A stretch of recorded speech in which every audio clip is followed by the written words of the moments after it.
go away just because we got kettled by the police, just because we got a couple of our lads got baton charged and got truncheoned by the police, then they're very wrong. Because we got truncheoned by the police at Brick Lane, we got truncheoned by the police at Lewisham, we got truncheoned by the police at Cable Street, we got truncheoned by the police at Wapping, but we're still fighting back, and we're going to carry on fighting back until we get the justice we bloody deserve.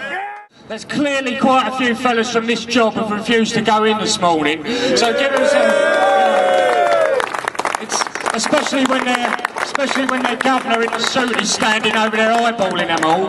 You know, earlier, it takes a bit of bollocks to do it, so fair play to them. One of the main things about today is there is 2 elected stewards on this site. Crown House lads elected 2 stewards, and Crown House have said they don't recognise the stewards.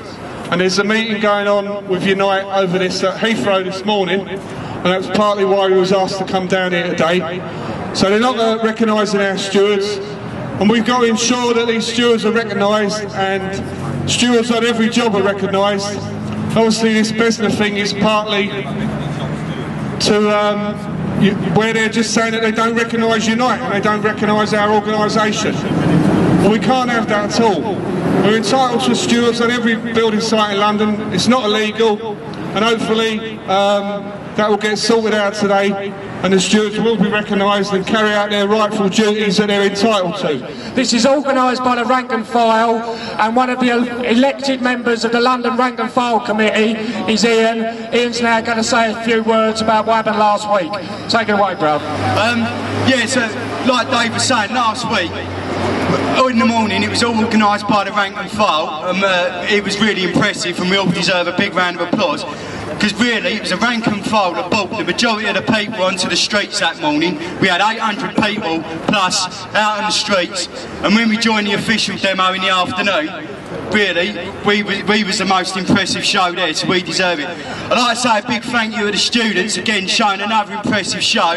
Like Simon was saying, when they heard that they kettled us to prevent us from getting onto their demonstration, they actually stopped their demonstration in the street and refused to move till it was released.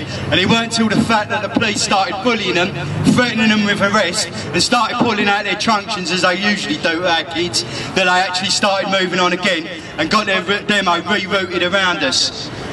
I also want to talk about the way the public sector workers have been coming down on our demonstrations week after week again, and they showed a big presence again last week in their support for us. But we've got to start building solidarity amongst everyone, amongst the students, amongst the private sector, amongst the public sector, and we need to be out as well on the 30th of November, like everyone was saying, out on them picket lines, out on the demonstrations with the public sector, returning the favour that they've done to us the last few weeks.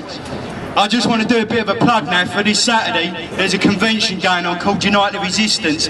Over 1,000 people are going to be turning up on this, all ready to go on strike action, all ready to start fighting back and saying we're not going to take this. It's clearly, clearly last week was the big push.